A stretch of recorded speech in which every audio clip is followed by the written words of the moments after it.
Ladies and gentlemen, we are going to continue our program.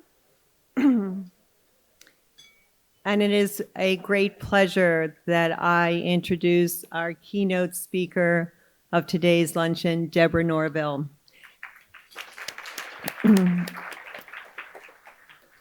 Deborah is the anchor of the syndicated television news magazine Inside Edition, and she's also a Civic Association director since 2021. And if I may say that when we designed our studio, Palm Beach TV, as you all watch, in Studio 33480, we called Deborah to ask her advice on how to build out the studio. We asked her advice on the camera equipment, the layout. Deborah took our call right away. And our studio today is a great success. And we'd like to thank you, Deborah, for your great advice to us in building Studio 33480. Deborah's a two-time Emmy winner and author of the New York Times bestselling book, Thank You, Power. Deborah's been inducted into the Broadcasting and Cable Hall of Fame. She's a member or director of numerous prestigious organizations, including the Council of Foreign Relations and the Women Forum of New York. Deborah is a 4.0 summa cum laude graduate of the University of Georgia, where she was inducted into the Phi Beta Kappa. She's anchored Inside Edition since 1995. Yeah.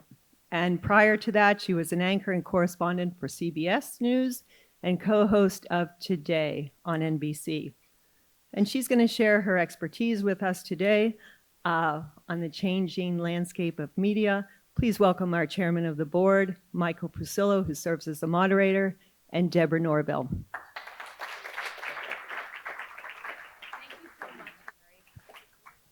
Hi, everybody. Can you hear us okay? Okay. Well, thank you all for being here. As Mary said, we're going to talk about the changing landscape of media, particularly broadcast journalism. And as Mary indicated, we have quite the expert here in Deborah, who is the longest serving anchor on television in the United States.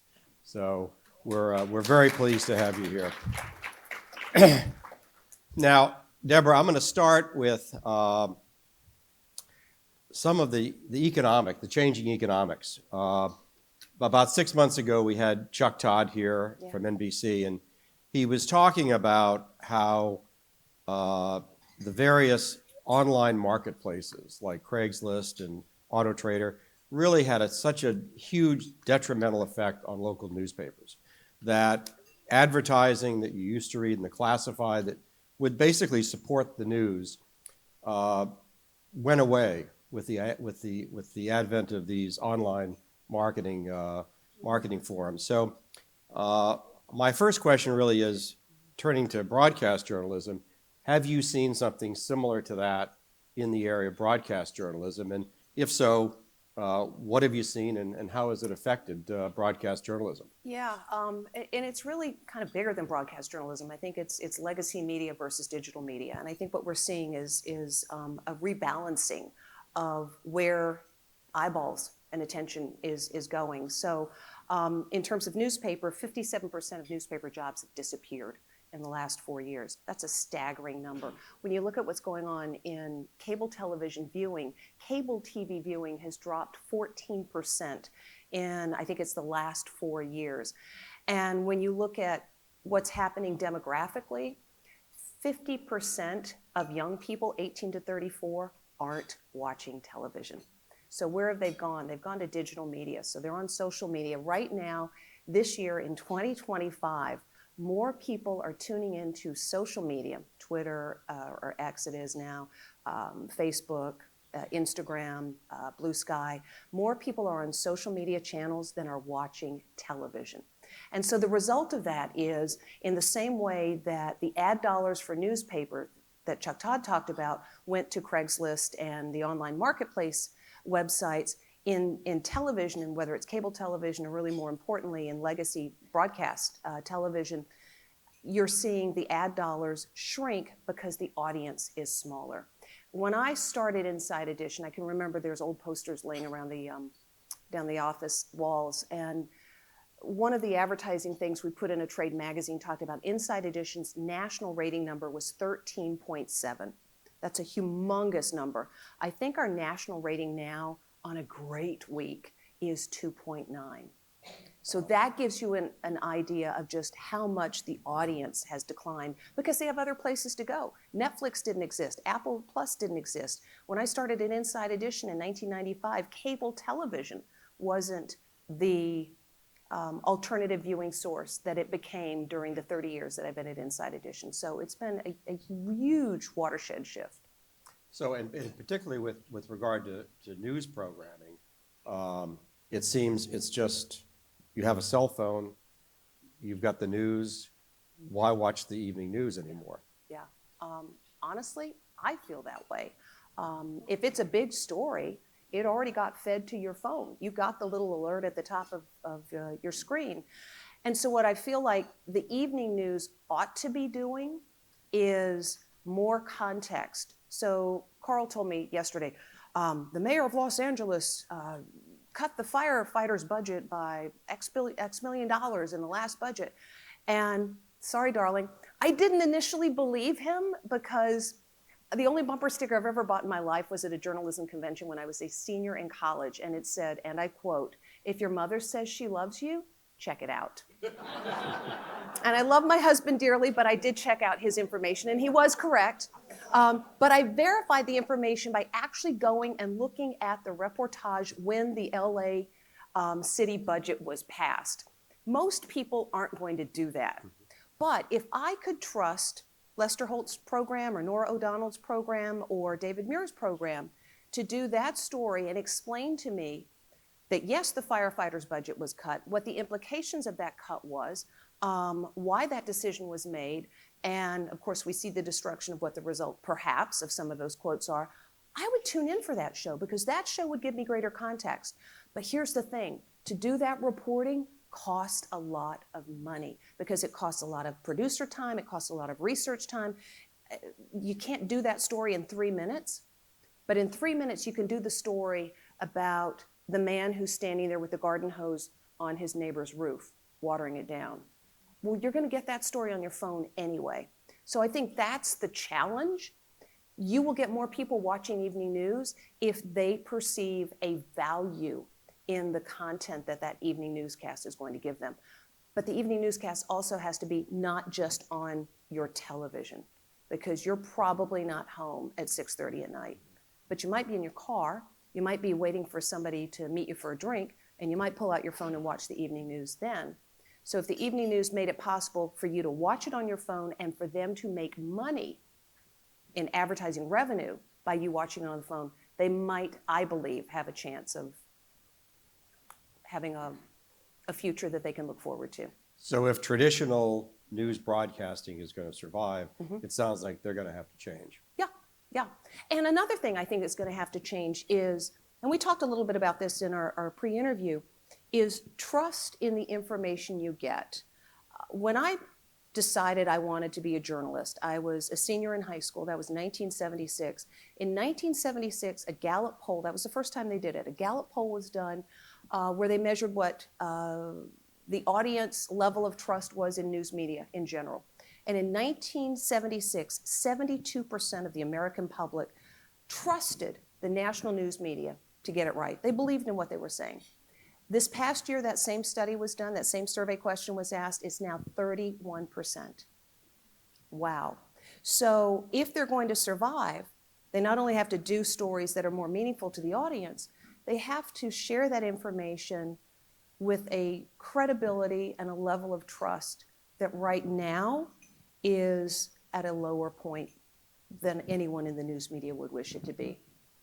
Now, where do people go for news they trust now? Clearly, people are going to different sources. They're not watching the evening news, but they are getting their news somewhere. Yeah. And they obviously trust other sources for their news. Where do you see that going? It's not really where I see it going, it's where it's gone. Right now, every week, 100 million Americans listen to at least one podcast. And this past election in 2024, they're actually calling it the podcast election.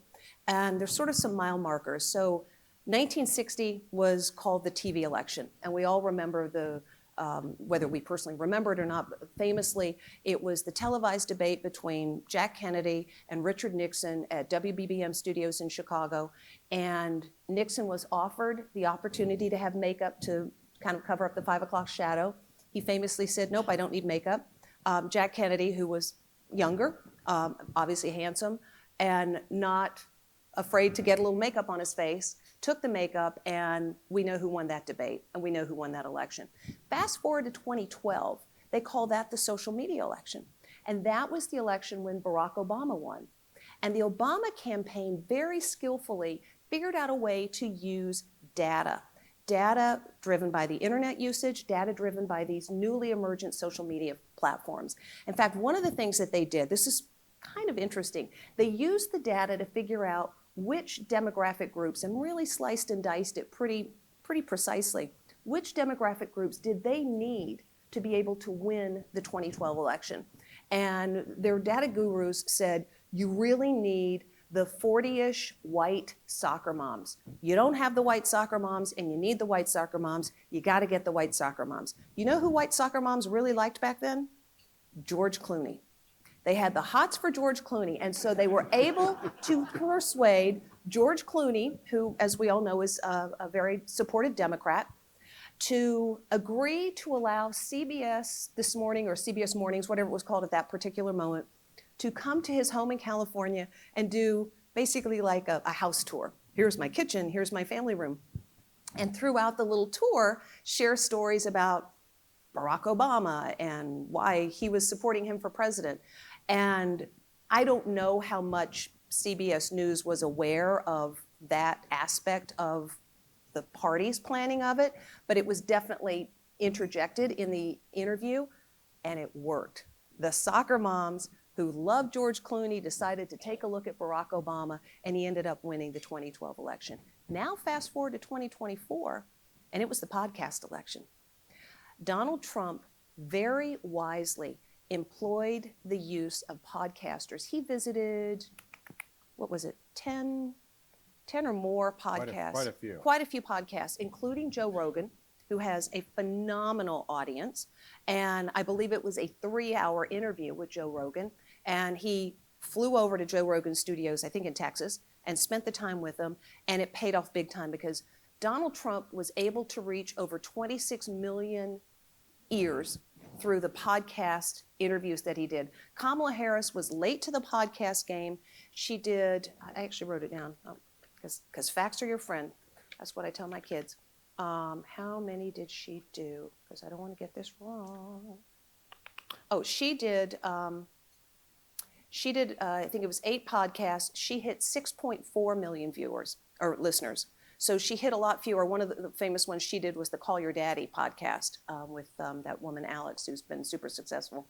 But she didn't reach as many people. She did it late to the game. And here's the thing about podcasting. There is a relationship. How many in this room listen to podcasts on a regular basis? How many of you believe the information you get from the podcast that you listen to? This is the thing. Podcast audiences have a higher level of trust in what their podcast host is showing them. And that's what the research across the board is telling us. And that's because the podcast host has to work for your trust. Difference with low legacy media, I'm a journalist for CBS News, so of course you should trust me. There was this assumption on the part of network news or traditional news broadcasters that because I work for XYZ organization and we have standards, you should know we have standards. It's implied that we have standards, so you will trust us. So they didn't have to work for the trust. But if you're a podcaster, you're new to the game, you've got to work for the relationship. You've got to be authentic. You have to interact with the followers when they respond to you on your social platforms.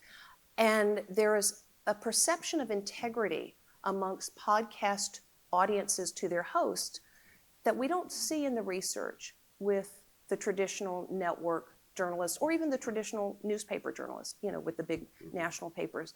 So I think all those things combined is why we're seeing the audience more engaged on the digital side than we historically have seen on the broadcast side.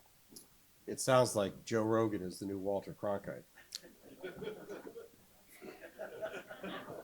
Anybody scared?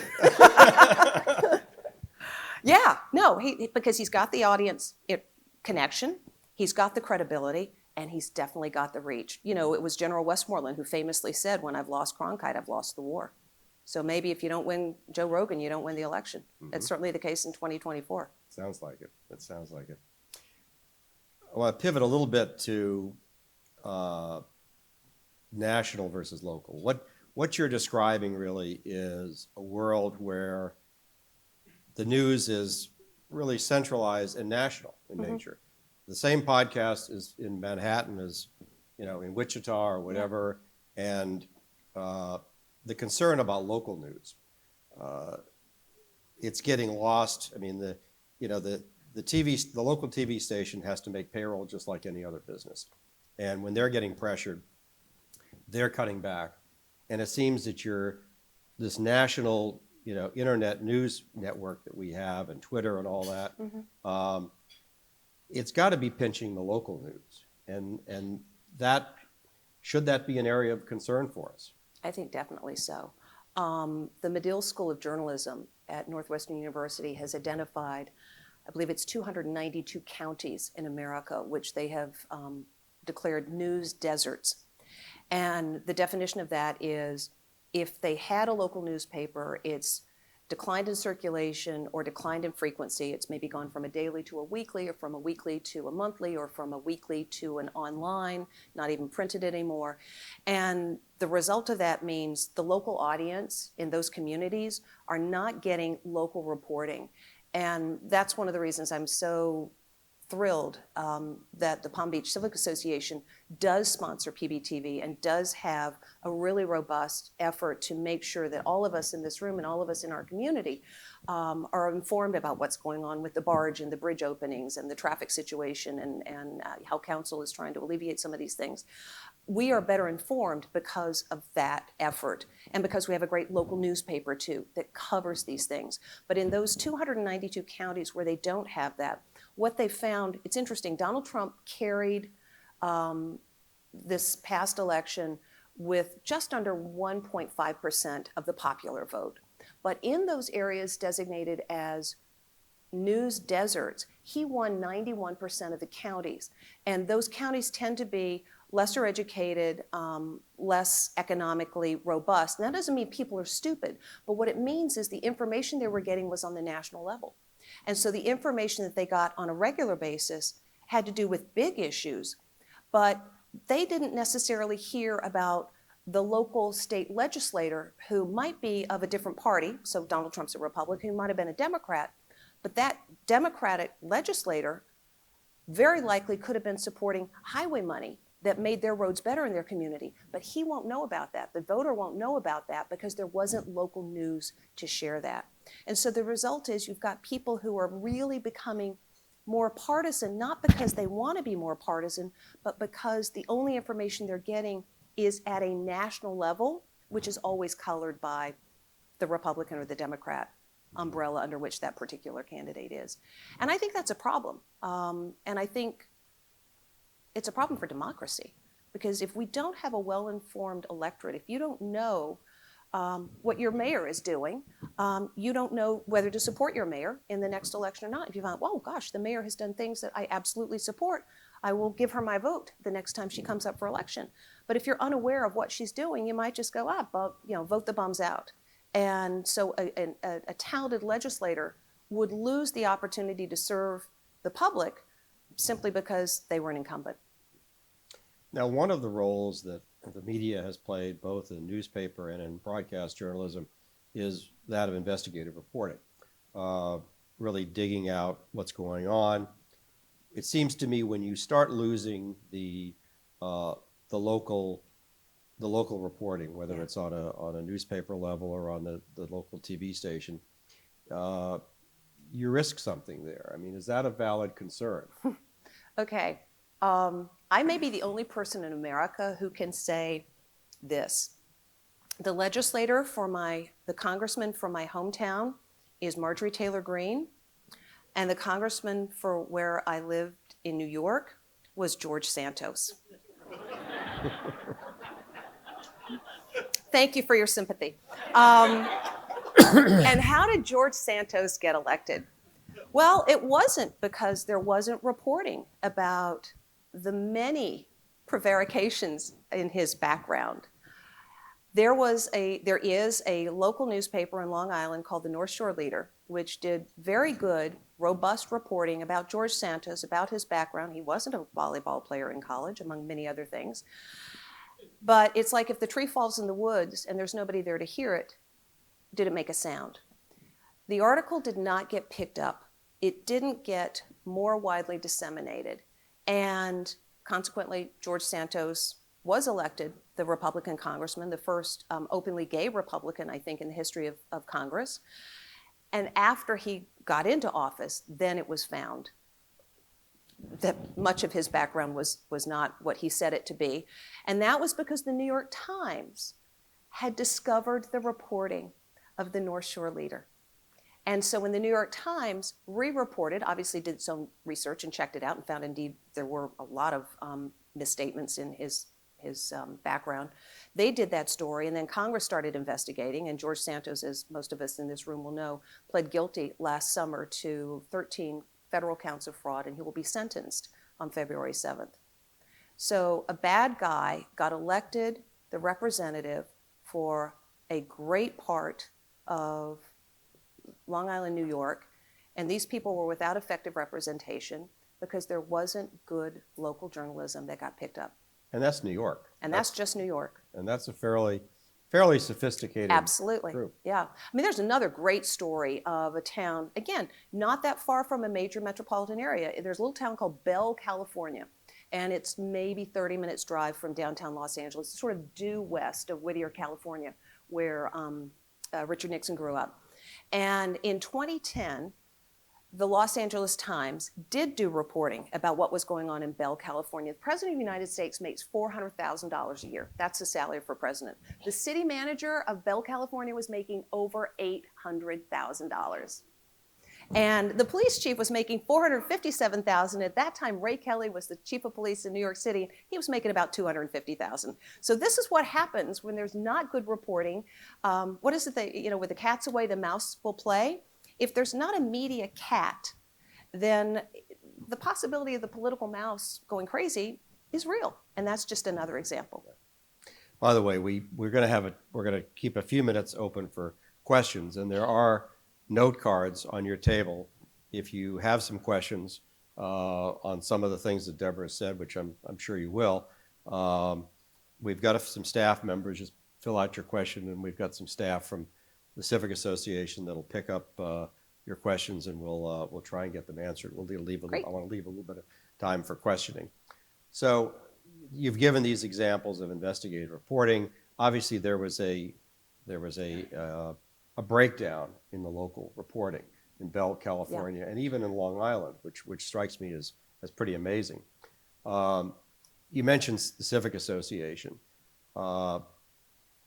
I wonder if nonprofits like the Civic Association and some of the other organizations like us around the country, if perhaps we have to play maybe a more significant role in communicating in the type of things that we do with our PBTV and so on to fill a void. Because let's face it, as I said earlier, the local stations have to make payroll. They've got budget issues. Civic Association is fortunate. We've got an 80-year history. We've got a lot of support from our community. But do organizations like us have to become more involved to perhaps fill a gap that's out there? I think that's a great idea. And as I was doing research in anticipation of our conversation, good journalism is expensive. And one could argue that when news organizations became part of publicly traded entities where, shareholders expect a return on their investment, and if that becomes the overarching reason for a company's existence, it's hard to justify the sometimes extraordinary amounts that you have to expend to do good journalism. And so is maybe the model for the future of trustworthy information not to have it produced by a 501c3 organization, where I would gather everybody, I would posit that everybody in this room cares about solid, trustworthy information. You're obviously philanthropically minded, you support the Civic Association. Is that an effort that other people like us in this room would, give $1,000 to a year? Yeah, maybe. I think if one could make an argument that you will be funding important work that will help inform the citizenry, if you could be assured that the information that's being presented is uncolored by any political bias, and I think it's really important that you show your work. Where did this information come from? I'm even doing that on Inside Edition. I mean, this is a crazy, stupid story, and y'all have seen the show. We do sometimes like silly stories, but this one day there was a situation where a cop had been called to a house for some reason, and the man opens the door when the policeman comes, and the policeman's body camera is activated, as they usually are, and his little chihuahua got out. The little chihuahua ran outside, and his dog is yiping and barking, and the cop got scared of the teeny weeny chihuahua, and he shot the dog dead. And that's why we did the story, because y'all just reacted the way everybody in America did. Oh my God, he shot the dog. So that emotional thing, we're playing with you. That's why we did that story. But who knew that every year in America, 14,000 household pets are killed by law enforcement? I did not know that until I looked it up, and that was going to be the tag on my story. So you saw the story, you saw the reaction, and then the little bit where I come back on camera was, and every year in this country, 14,000 household pets are killed by cops. And I could have left it there, but you might not believe me. So I now footnote my work.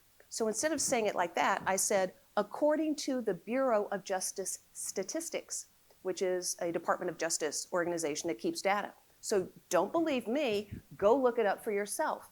And I feel like when we do that, we enhance our credibility. So back to what I said a moment ago about, national media seems to believe that you should believe us because we are who we are. Maybe you should believe us because this is where we got our facts. Like I use Perplexity for some of my research on with the new AI LLMs that are out there. And the reason I like Perplexity is it shows its work. It gives you the footnote of where that data came from. So when I'm looking up something and it tells me it came from the Pew Center for Research, I'm like, okay, that's legit. If it tells me it came from some weirdo outfit I've never heard of, I'm not going to pay attention to that. So there was this great, we've got a bunch of New Yorkers in here. Y'all remember Castro convertibles? Yeah. Do you remember their commercial line? An educated consumer is our best customer. I sort of feel like for journalism, an educated reader/viewer is our best customer. So maybe we just need to do a better job of educating. What can we do to be better educated, better consumers of the news, more discerning consumers of news and information, whatever the media source may be? I think you got to do your own research. I think that bumper sticker is really good words to live by. Be skeptical. Just because ABC News reports it, and I have full trust in ABC News, but if it doesn't make sense to you, because we have so many accessible ways to do our own research, thanks to artificial intelligence, don't be afraid to look it up for yourself. If it mattered enough to you that you kind of went, then take that extra 30 seconds. It will take you longer to type in the query than it will for the bot to give you the response. And I think why that's a good thing is you have a fact you weren't so sure about. Your husband tells you about the firefighter budget cut. You look it up. You realize your husband was right. Darling, I'll believe you next time. I don't know. That bumper sticker may come back to make you make you wonder about that. Yeah. We're going to do questions, but there's one question I want to ask you before we take questions from the audience. Today is the day we're commemorating Jimmy Carter. Yeah. And at 100 years old, 39th President of the United States, you had an encounter with then President Carter very early on in your career. I did. Tell us about that briefly. Thank you for letting me tell this story. So I started working as a television reporter when I was still in college. I went through Georgia in 3 years. My second year, I had an internship at public TV.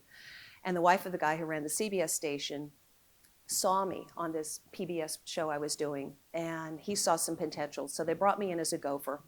And the third day I was there, they were low on reporters, and they said, hey, Norville, go cover this story. Well, I had not yet had news writing yet.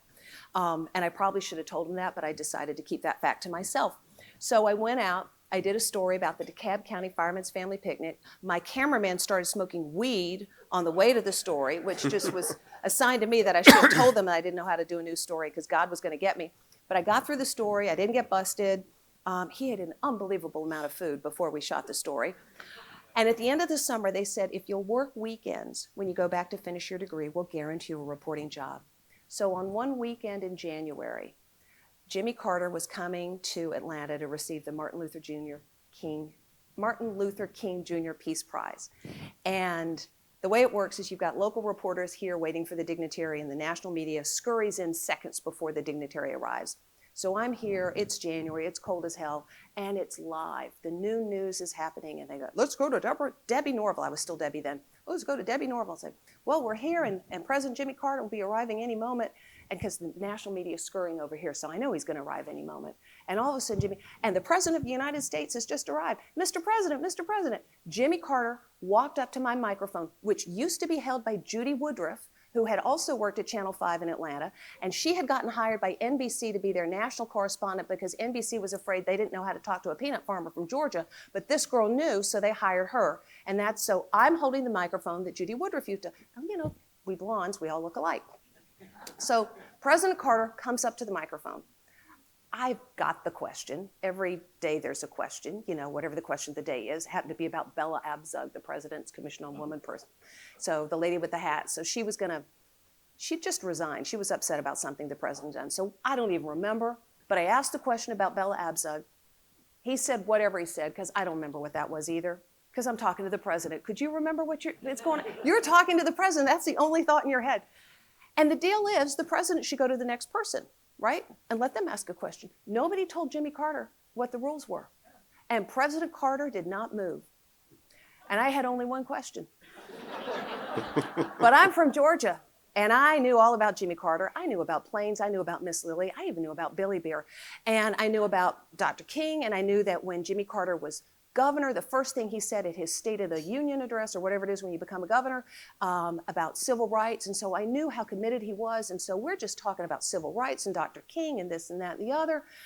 And then I realized the president needs to have lunch before he goes. So nobody else talked to him. I am the only person that talked to the president of the United States that day. And I sent it back to you in the studio. That's the scene from here. I'm pretty sure I've wet my pants because I'm so excited. But it got better, because then Sam Donaldson, who's over here on the national side from ABC News, comes up to me. He was about 12 feet high. He looks down at me, and I look up at him. And he said, what did the president say, little girl?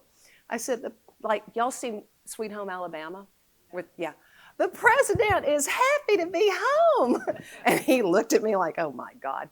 And I'm like, holy smokes, Jimmy Carter and Sam Donaldson the same day. Is this great or what? And the only thing I'm thinking is, I'm going to get a job. I'm still in college. I'm going to have a videotape with me talking to the President of the United States. Someone in America will hire me. And fortunately for me, I got to stay at that station in Atlanta and begin my career there. And funnily enough, thank you, I was also a local reporter on January 20th, 1980, when Jimmy Carter made his first return back to Plains, Georgia. And Plains, Georgia the main street is literally the size of this room. It's one little street. It looks like a Western movie set. And it was raining, and we cut from my colleague, who's a correspondent at the White House inaugural dinner. He's in black tie or white tie, covering the elegant Ronald Reagan party. And I'm in Plains, Georgia, where it's been raining, it's pitch black, and as I'm on the TV and doing my stand-up, a garbage bag floats behind me like a black ghost. And this was the day that the American hostages had been released from Iran. So it was a day of a lot of completions and the beginning of what some say was the most successful post-presidency of anybody who has served in the White House. And so as we bid farewell today to Jimmy Carter, I couldn't help but remember that day when he came back to planes in 1980, and later this afternoon he'll be going back to planes for the final time. Well, thank you. All right, a few questions from our audience. What do you think of Meta's decision to scrap fact checking? Wow. Oh, we're going to start off easy, aren't we?